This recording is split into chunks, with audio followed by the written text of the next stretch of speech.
also working on contemporary Turkey and municipal policies and gender issues.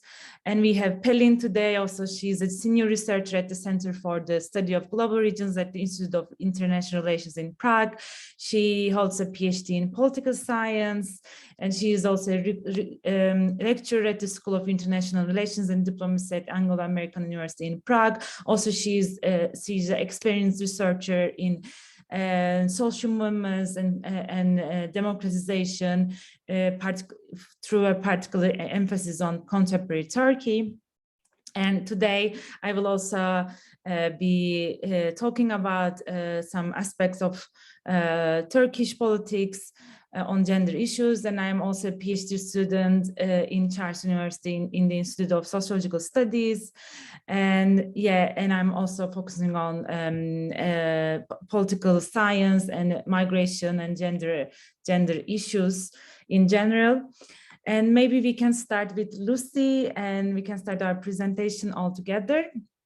If you can share the screen.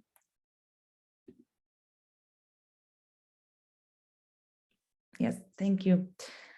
Maybe we can continue the next slide. And first, I want to talk about that. That also this is a fundraiser webinar. We in Turkey and Syria in 6th of February there has been a really huge earthquake. So also through our Facebook event, you can guys find these links that you can donate for the earthquake. We would really appreciate. And thank you so much. And now we can continue with Lucie. Thank you for Ecem, and thanks to whole Discover community to either be with us today or to listen to this later on. I have so the privilege to start and say a couple of words before handing the mic to Pelin and then Ecem. So I got the uneasy task to sort of introduce the Republic of Turkey in 8 minutes, the 100 years of Turkish Republic in 8 minutes. And I will probably start by saying that this year, indeed, in 2023, there is this important anniversary coming up, and it is also partly the reason why we even have this webinar. When I was thinking about the foundational period of Turkey, I actually couldn't but also think about the times when Czechoslovakia was created, because actually, even though historians would probably disagree, I would still say that there are several similarities, mainly in the fact that both Czechoslovakia and Turkish Republic emerged following the First World War. That they actually both were created following a dismantling of empires. So Turkey by the dismantling of the Ottoman Empire. But there probably the parallels should end. And when I was reflecting more on that, I wanted to tell you that in Turkey, there's this metaphor of a bridge, indeed, a country which is situated somewhere between Europe and Asia, connecting both. And then I realized that it's probably, it shows how old I am, because I realized that this metaphor of the bridge and of talking about Turkey probably one day becoming the member of European Union and so on, this is totally the issue of the past. And we actually do not use this metaphor anymore. We don't speak about Turkey as a bridge. And this has some reasons, which we are going to actually talk about today. But I still think it's important in this very brief historic overview of the 100 years of Turkish Republic to mention that there was a time, probably one generation ago, around 2005, when we spoke about Turkey as a bridge, and there was this debate about the European membership of Turkey. And I would also like to bring to your attention something that you might have actually heard, which is pretty recent, from June 2022. What happened back then is that the United Nations agreed on Turkey asking to be officially called Türkiye and no longer Turkey. I would also draw a short parallel, even though it was not clearly the same thing and the same issue at stake, but Czech Republic in 2016, not also much far ago, asked to be called both Czech Republic and Czechia, right? There was this debate also nationally, and now Turkey has become officially Türkiye. So in this almost 100 years since the creation of the Republic, we rebrand Turkey to become Türkiye. In a historic overview, of course, it is impossible not to speak about the person who was the first president of Turkish Republic, Mustafa Kemal, who later became called Atatürk. He is indeed a foundational figure, and he was a general who introduced many reforms in the country, who was on the secular side of the political spectrum, who instaured indeed a secular state. The quote that you can see on the slide, it's from someone who was actually praising Mustafa Kemal for according political rights to women, and actually political rights to women earlier than some European states. So Turkish women were able to vote earlier than French women, for instance. So we have this sort of almost revolutionary president, but who of course was also ruling in a context of Europe of 1920s and 1930s. And his regime could indeed have a dialogue with Italy of Mussolini or with the Soviet Union. So this is something also not to be forgotten. But if we were to immediately put at the other side of the political spectrum much more recent and as well also dominant figure, we would obviously think about the current president of Turkey, so Recep Tayyip Erdoğan. I would actually slightly change what I put myself on the slide as being the second Atatürk, because actually when we speak of Recep Tayyip Erdoğan, indeed it is important to recognize that he has been in some position of power, so either prime minister of the country or the president since 2003, so for a very long time. But when talking about him, probably talking about the new Sultan, if we continue the metaphor, would be more appropriate, because that would also help us underline not only the way of governance in Turkey, but also where he stands politically speaking. So here we have somebody coming from the tradition of political Islam, being very conservative, right-wing oriented statesman. So definitely a different sort of personality and different sort of governance and different sort of policies, while at the same time it's important to remember both of these. And if Turkish politics should be further summarized in, let's say, 1 minute, I would pick two elements of the political history of Turkey. If you could just take out these two, I would be very satisfied. The first one is that with very few exceptions, whenever there was a vote throughout Turkish history in the multi-party system, a conservative government emerged from the vote. And this is something that corresponds to demographic realities of Turkey throughout the 20th century. And on the other hand, political life has been tremendously impacted by a series of military coups that you can see from the 60s, and I would even add the coup attempt from 2016 as an event, as a major event that was then used a lot to restructure the military and other segments in the country. So these two would be some important points in the political history of Turkey. And some issues that were marking in the past decades what was happening in Turkey. On one hand, the Kurdish rights movement and its repression. Kurds are the biggest minority in Turkey, and we hear actually speaking about them a lot in Europe.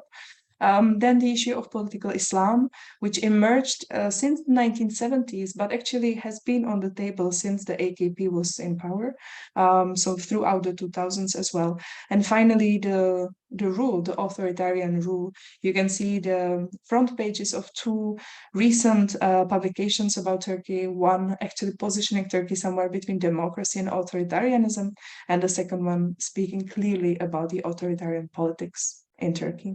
And I think it's stressing this point of authoritarianism. I guess it's a good place to hand the mic to Pelin.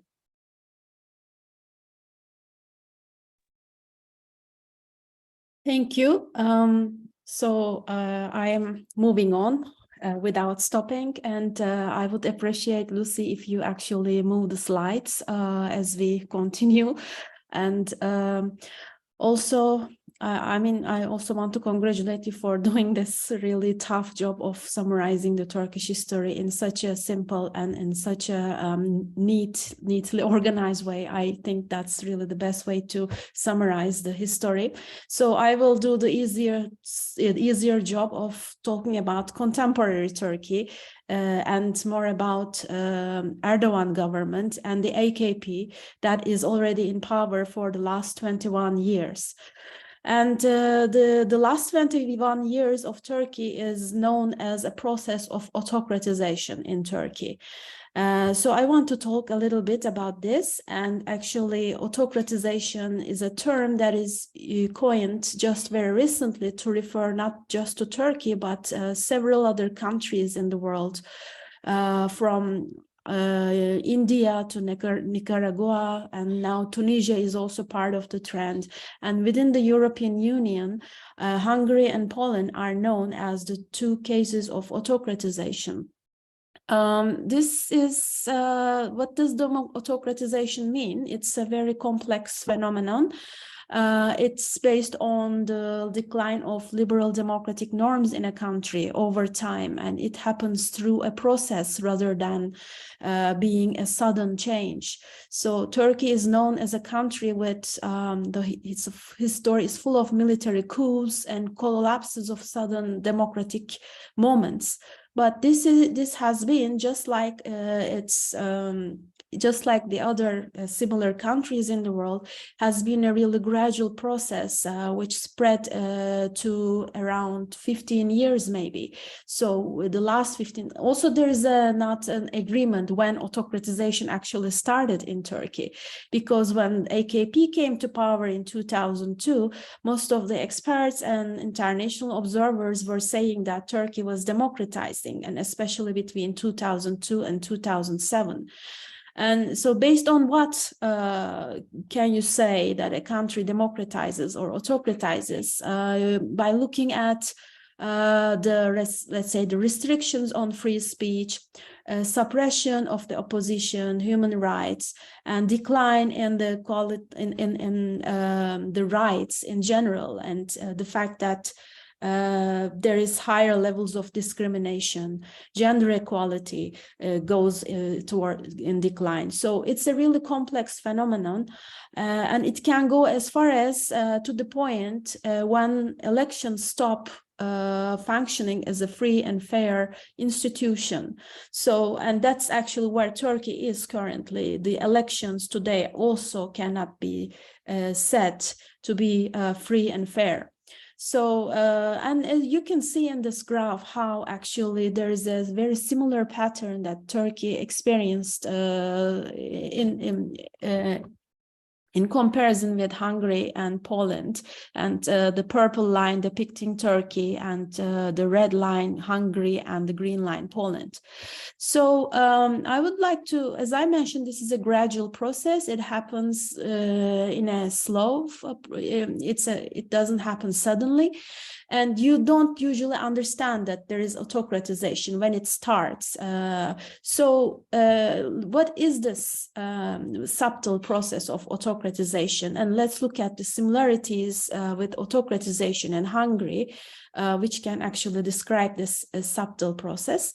So we can move to the next slide if possible. Yes. So it is. It starts, how it started in Turkey was very similar to how it started in Hungary. So they were both parliamentary democracies. And what happened was that the AKP won the majority in parliament, and so did Fidesz in Hungary. It also won an electoral competition in completely democratic way. So it was quite normal that a party can win elections alone without sharing power with another party, right? So it can happen in parliamentary democracies. But why is it important to dominate the parliament? Like, you win elections, but you also dominate the seats in the parliament. Once you have the majority of seats in the parliament, you can also start creating and enacting the laws without the need of other parties. You can approve the budget. as just one party without, again, the need of the opposition parties. Its parliament is a very important institution in a representative democracy. So once one single party dominates the parliament, it loses oversight over government policies. So on the second step, the Erdoğan and Orban governments, for instance, changed the election law into their party's favor. So they can do really like engineering on the law, such as, you know, changing the size of the electoral districts in a way that would favor their own party and disfavor their opponents. Once you actually have the majority of seats, which was in the Hungarian case, it was the super majority even, and this led to the Hungarian the Fidesz party to change the constitution also within the parliament. Whereas in Turkey, the constitution did not change in the parliament, but because AKP had the majority of votes, they went for a referendum and made really significant revisions on the constitution, what did it lead to? It basically affected the independence of the judiciary. So having lost the oversight of the parliament, the change in the constitution also led to the loss of the independence of the judiciary, again, extension of partisanship over these really significant state institutions like the judiciary and the parliament. So, once they have the support of the majorities, also these parties stop or start challenging the liberal norms. They do not need the minorities anymore or individual rights. And the oppositions do not matter anymore. What matters is rather the satisfaction of these majorities and how to keep those majorities under control. So they also start polarizing rhetoric, increasing the gap between their own supporters and the supporters of the opposition. Then another step is the control over the media, and the plurality of voices basically disappears in the media. And the final steps, how you can see it is different from the normal democracies, is that the opposition starts becoming an enemy in the rhetoric of the government. It starts becoming an illegitimate rival. So it's no more seen as a bloc that offers alternative policies to the governing party, but rather as an enemy that undermines the values of the nation. So this is very dangerous, and it can really move the country to a level of authoritarianism where elections stop being free and fair, and you start that this party wins on and on elections. So we can move to the next slide. And it is within this context, actually, Turkey's transition from parliamentary to hyper-presidential system took place. And in 2017, there was another referendum on the constitution, and it changed the system of government from parliamentary to presidential system. But the Turkish presidential system is a very hyper-presidential one, which gives kind of too much power to the president. The president has the power to dissolve the parliament, call for new elections, and issue executive decrees, bypass the parliament. So it's really giving sweeping powers to the president, and even weakening the institutions of democracy even much further. And behind in this picture, you see the palace where Erdoğan basically is located. He lives, and this was built by President Erdoğan also in 2014. Is located in Ankara, and it's the largest. I'm not sure it's the largest, but one of the largest presidential palaces in the world, and it has an area of 1.1 million square feet. And it is argued to be the symbol of the increasing authoritarianism of the Erdoğan government, and represents kind of a waste of public funds, because it cost around $600 million and so on. So this image of palace is very much equated with the authoritarianism of Erdoğan. And the next slide. And of course, during this process, there were some challenges to the rising authoritarianism in Turkey, and I can count the most important three. I can summarize the most important three as the Gezi protests in 2013, parliamentary elections in June 2015, and 2019 Istanbul elections. Of course, there were several widespread protests and like movements that probably happened throughout 10 years. But one can say that these were the most important three that basically made Erdoğan government really sweat, and that was in these three instances maybe the Erdoğan government felt really threatened. So Gezi protests was a widespread social movement that occurred in several parts of the country, and I think spread around over 70 cities, and it was a large-scale anti-government protest calling the government to resign, and it was the first indicator revealing and challenging the authoritarianism of Turkey. And in 2015, when Turkey was still a parliamentary democracy, it experienced for the first time, it was the fourth election that AKP as a party was entering after 2002, 2007, and 2011.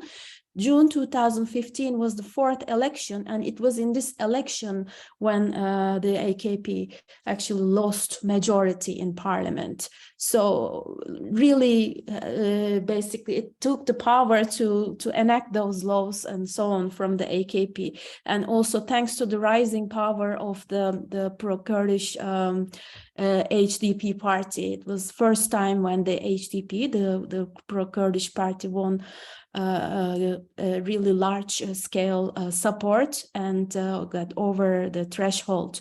So, but it didn't last long, and on 6 months or in 5 months, Turkey went to the second national elections because of the rise of the terror or I'd say like violence in the country. The country had like there was the president that time, Erdoğan, who was the president, basically said we are going to another early election in November, and they again won the majority in parliament. And the third one was the Istanbul elections 2019, and Erdoğan's predecessor Refah and AKP was ruling in Istanbul for 25 years. It was such an important location and source of power for the AKP, and Istanbul has about 20 million citizens of the whole Turkey, and losing Istanbul in a local election can mean really losing, it can really give you a signal that you are not doing well as a government. So as a result, we can move to the next slide. I will slowly summarize, sum up. Like these three big challenges ironically brings also the deterioration of political rights. The more challenges there were against the Erdoğan government, the more the government basically, and because there was of course no checks and balances and a more politicized judiciary, there were more convictions and really famous cases such as Osman Kavala and Selahattin Demirtas. And Osman Kavala, who is a prominent philanthropist, basically was accused of attempting to overthrow the government through his involvement in Gezi Park protests. And Demirtas is a prominent Kurdish politician, the leader of the pro-Kurdish party. And he was arrested in November 2016. along with other HDP officials on charges of terrorism. So look, I mean, how the Gezi protest actually challenged the Erdoğan government, and Osman Kavala is associated with it, whereas the 2015 parliamentary elections that challenged Erdoğan government. And then we saw that the arrest of the Kurdish party leader. And finally, how Istanbul elections basically challenged Erdoğan government. And just recently, a couple of months ago in December, Istanbul mayor was also convicted and sentenced to 2 years and 7 months in prison. So the more challenges, the more deterioration of political rights, the more levels of repression we see. And the next and my final slide on this is actually is that, of course, along with repression, there is repression, but also the political competition still continues in Turkey.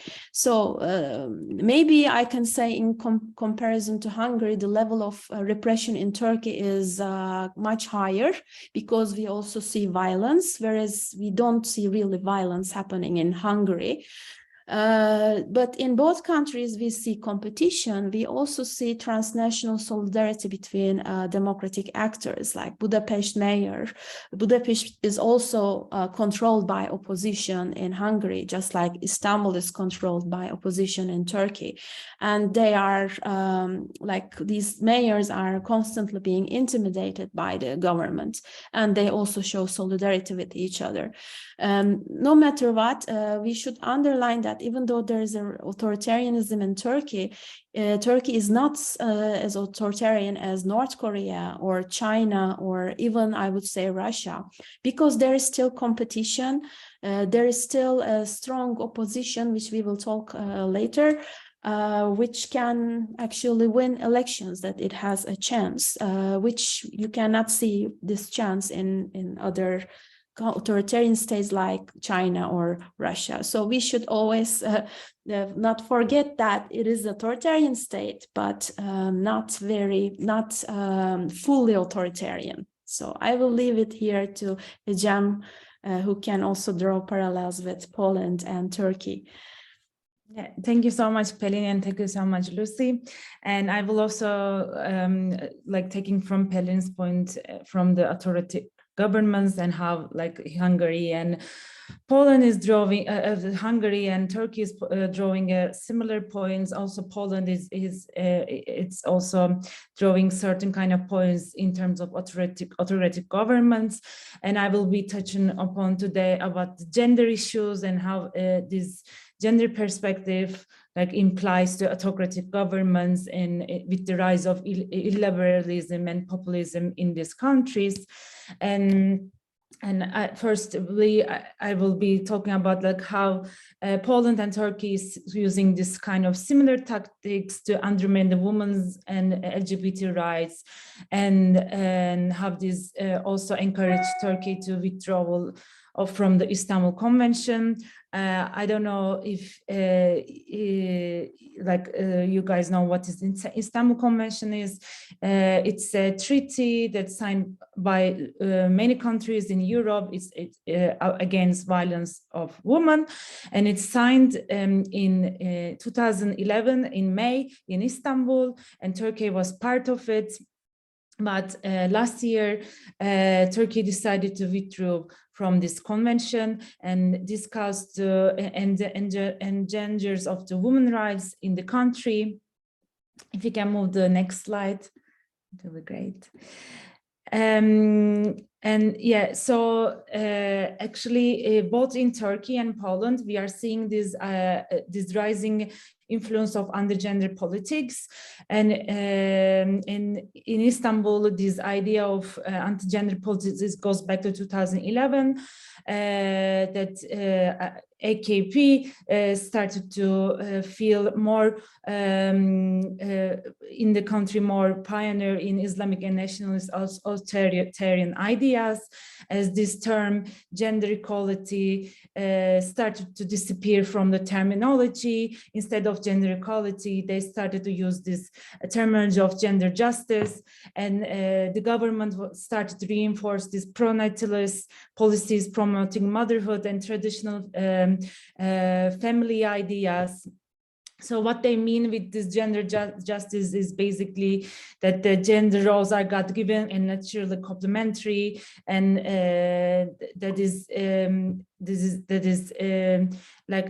promoting this idea, the traditional family values, having a heterosexual family in the society. We can move to the new slide, and also we can draw the certain kind of movement in Poland, anti-gender movement, and since peace government, which is Love and Justice Party that is ruled by Kaczynski, since they coming to the power in 2015, they started to attack women's rights groups through raids and denial of fundings, and they started to attack LGBTQ rights. They even have started to apply have these LGBTQ free zones in Poland, that LGBTQ people cannot go there and they are forbidden from these places. So they started to censor the concept of gender and genderism, and they started to have this promotion of gender ideology that is something monstrous and is something is really dangerous, and that is we need to protect they need to protect their nation from this idea of gender ideology. We can move to next slide. And actually, from this point of view, that this Catholic Church and also the Islamization is playing an important role of this understanding of Poland and Turkey against gender issues. So in Poland, there are the bishops and their statements. Actually, it's playing an important role that have this war against gender ideology started. Bishop Polak is as we can see in his quote, that is the idea of destruction of the family will cause the destruction of the society. That this philosophy of sexuality called gender, it's something is dangerous for the concept of family, and it's destroying this idea of concept of family, and it's the destruction of the society. Also, the Bishop Pionarek is stated that this philosophy of gender is something worse than Nazism and fascism. So there is also this rhetoric that is gender itself. It's really harmful to society, that is going to divide the society, and they are trying to create this rhetoric that between us and them, and try to divide the society among the people through using gender ideology as an ideological tool to impose their ideas upon the traditional family. And we can see this same kind of similar ideas in Erdoğan's speeches and Erdoğan's understanding of Islamization of politics. And he made a speech, and he made a statement that he wants at least 3 children to create a strong nation and made up strong families. So that he claimed that this is going to solve the many solutions, many problems towards the violence against women through the strength of the family values. And he even divided this idea that there's some Western countries, because of this lack of boom of children, that these Western countries will die out of for this reason. So we can see that both Poland and Hungary, Poland and Turkey is drawing certain kind of tactical ideological tools through using Catholicism and Islamization in their politics to create this gender as an enemy in the society, and dividing the society between two. And we can move. So as I said before, that Istanbul Convention is becoming one of the important issue in both country, because Poland are also trying to withdraw from this Istanbul Convention, and there was like huge protest against this, and like the gender itself is becoming a really important issue, and there are many protests that is going on against this idea of gender that is becoming like an enemy. So thank you. From now on, Pelin will continue, I guess, with the concluding points. Yes, thank you. So, I mean, I will be very brief. So this is basically the summary of the country, the history, the contemporary, like what Turkey is and what kind of similarities exist between Hungary and Poland.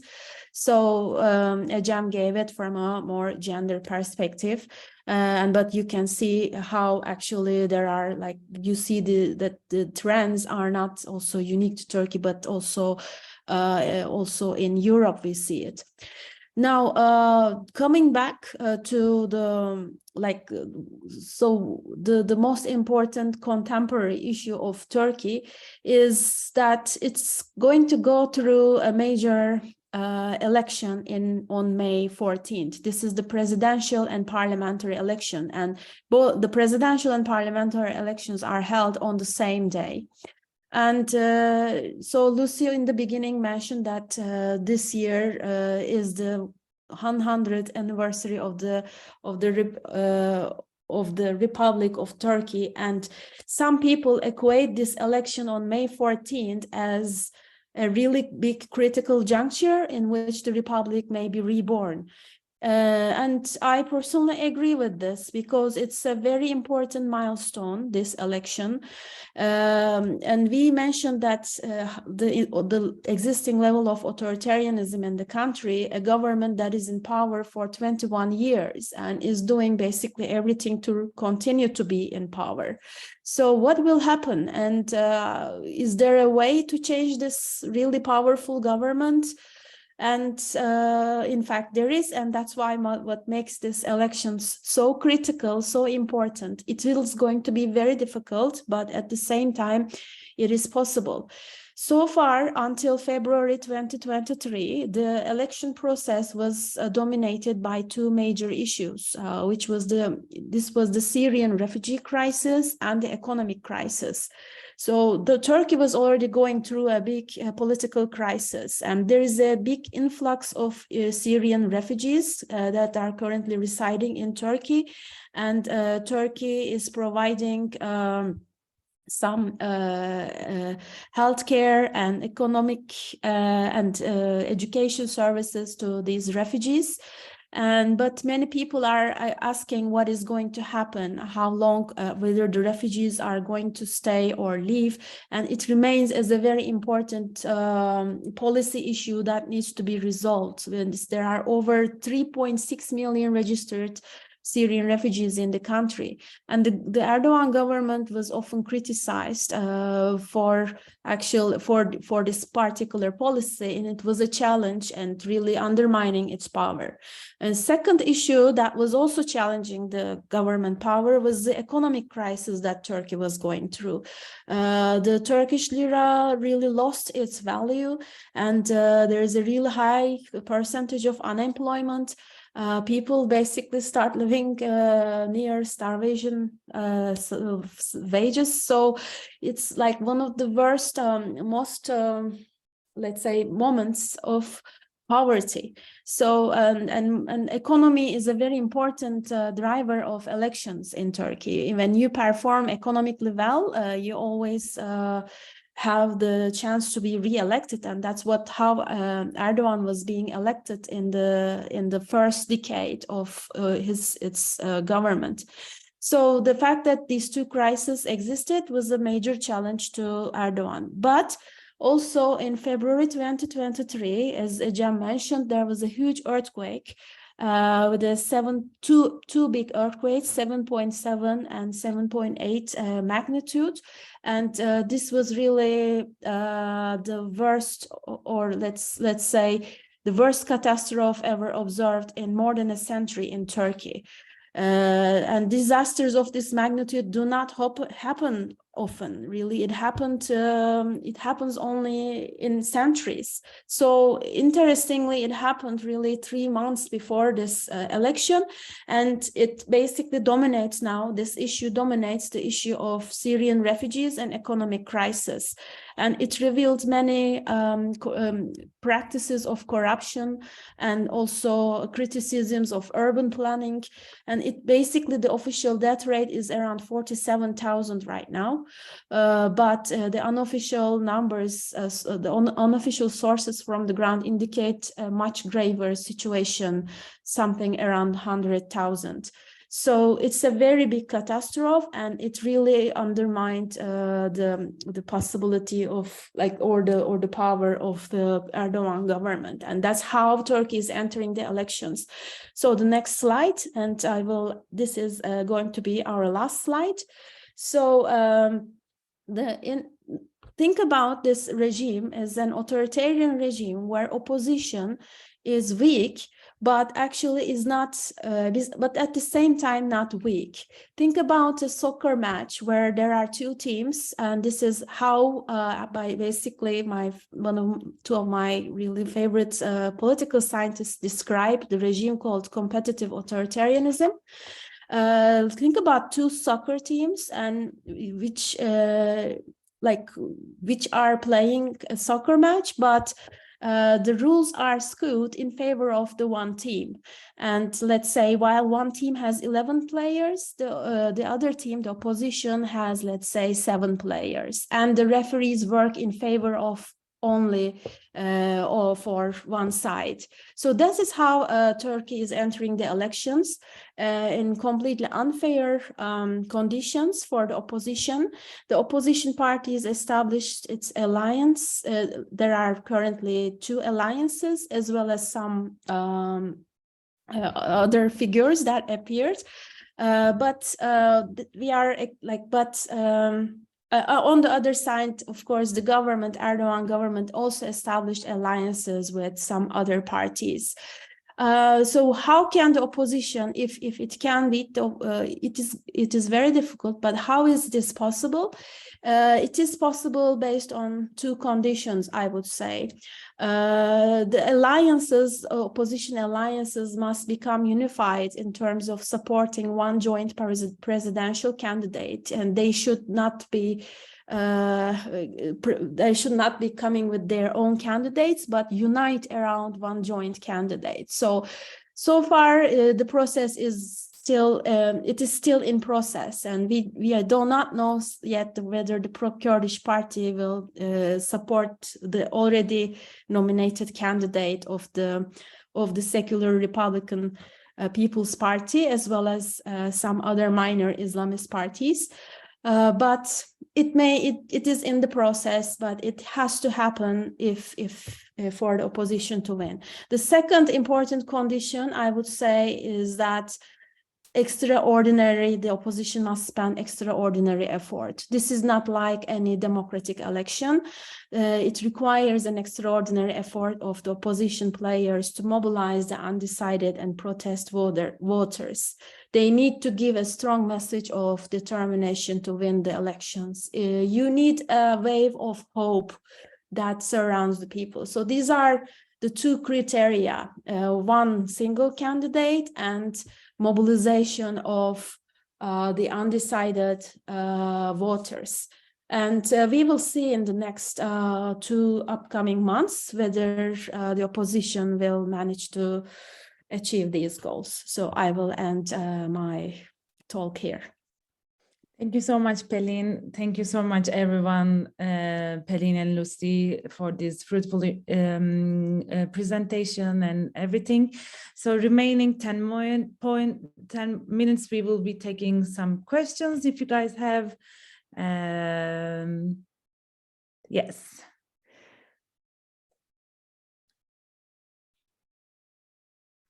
I have a question. You said the parliamentary and the presidential elections happen at the same day. Is it always like this or just this year? Well, this is, yeah, the election law changed in, like the system changed in 2017, and this is how it was introduced. So it's already just the last 5 years where we have a presidential system, but yes, they are held at the same time. It's one of the actually. It's another indicator showing the lack of checks and balances because usually they happen on different time periods, right? Like in the US, it's a presidential system. You have the Senate elections and presidential elections in different time, but they overlap, and it's a part of the autocratization, I would say, the fact that they happen at the same time. Okay. If I may just add to this, that traditionally in Turkey, the elections only take place during one day.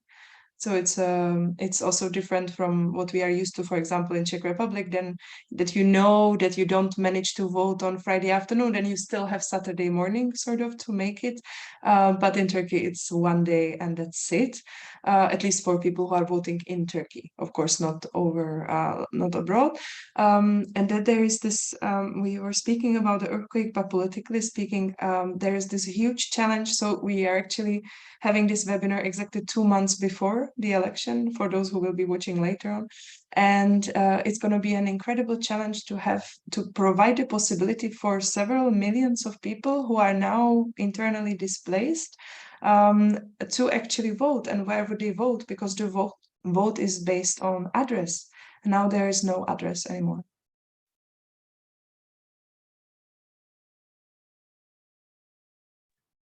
I have a question too, and thank you, by the way, for the amazing webinar. I'm curious, how do you think that the war that is currently happening in Ukraine and Russia will affect the Turkish people, how they're going to be voting? And is it a factor that you think will affect the elections?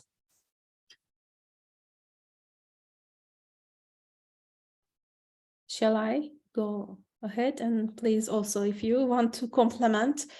Actually, before the earthquake, I was thinking that it was one of the issues, and I think the foreign policy issues I was observing had become quite important even for domestic elections, because there is this vision of a strong president, strong country, who does not bow down to world leaders.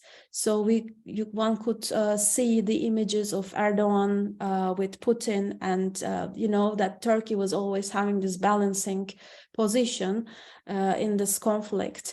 So, and how actually Erdoğan was able to manage this conflict in a way that serves the interests of the nation. That was the mainstream rhetoric that was used in the media.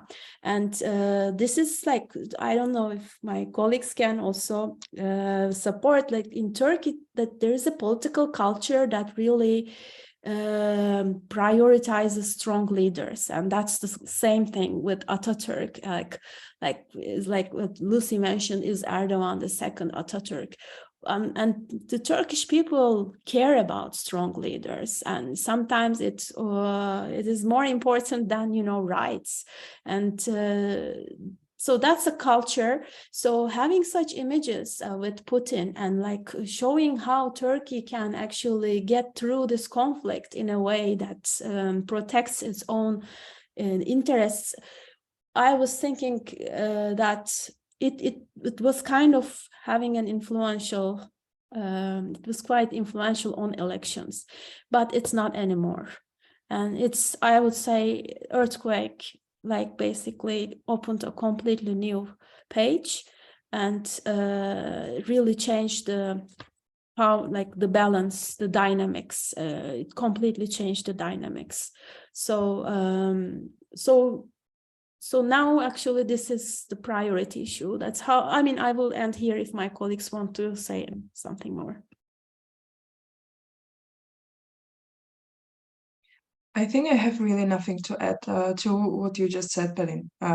Yeah, with regards to the war, I wanted to underline, just for it not to go sort of forgotten, that I really appreciate that you also brought in this expression of wave of hope, that this is something that is needed, and it just contrasts so much with the current situation in Turkey. And of course, it's not something that the government could have influenced right in advance, but it's I guess for both of the political camps that you presented on the last slide, it's so hard right now to create any sort of sense of hope.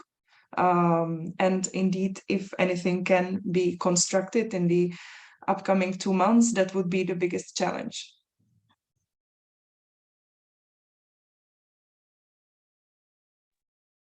Thank you so much. Yeah, Patrice, if you wanna go ahead. Thank you. I will have a question about the Kurds. A year ago, I read some article that Turkey was planning to set up refugee camps for Syrians on the territory of Syria, where the Kurds live. Has this already started, or is it not happening at all because of earthquake? And what are the Turkey's relationships with the Kurds at the moment, maybe? And is Turkey involved in Syrian war, or how is Turkey involved in Syrian war now?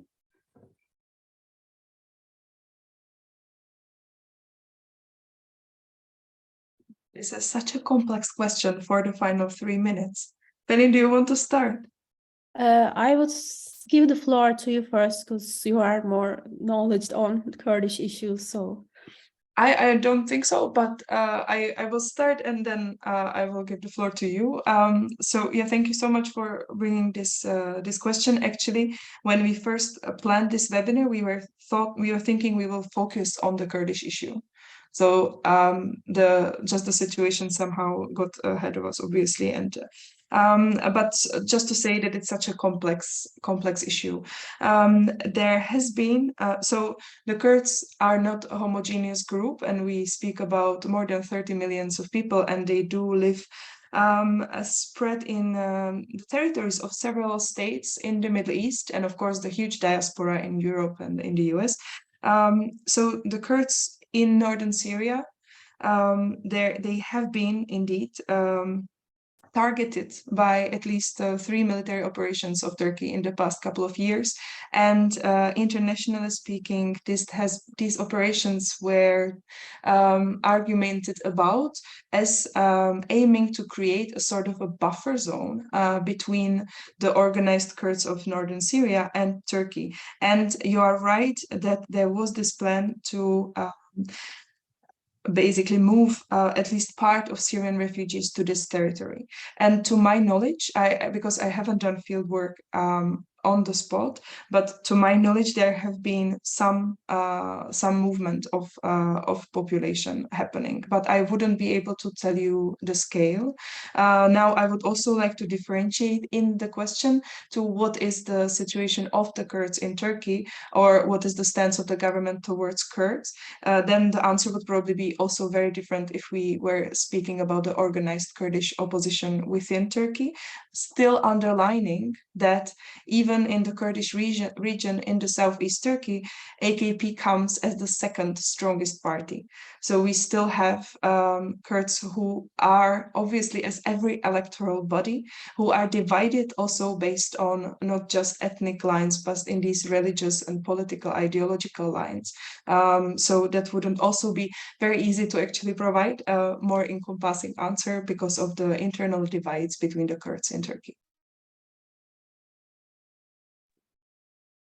yeah, maybe I will just follow up on the question on Syria.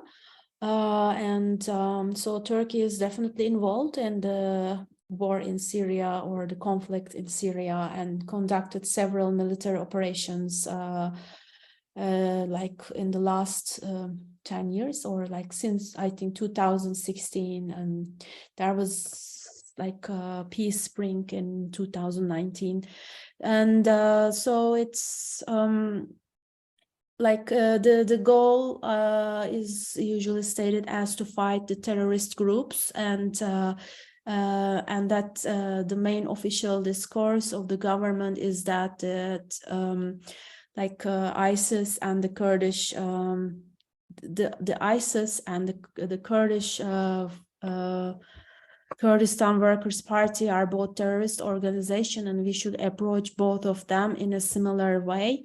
And so in order to clear these terrorist forces from which Turkey says that it's a security threat against its territory, so it is conducting these operations, and sometimes it produces some international criticisms, because in many cases it also makes a unilateral action. And also it has certain complicated relationship with Russia in the Syrian war. And Turkey has been critical of the Assad regime, and was having conflicts with Russia, who was the supporter of the Assad regime. And that the Turkish-Russian, relationship of resolving conflicts started already in Syria, actually, that they were trying to, work together to resolve the conflict for Syria. And now we see that the Ukrainian conflict actually created another stage in which Turkey and Russia talk. So, and in this way also, Turkey preserves its position against, let's say, Western powers like EU, United States, that it is a country that is able to talk and negotiate with Russia. Maybe this is it started in Syria and continues and more consolidated through the Ukrainian crisis.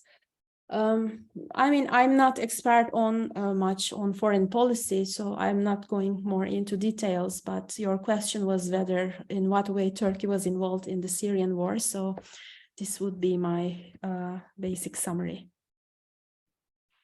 Thank you so much. If anyone wants to add something for final words, we will be closing our webinar right now.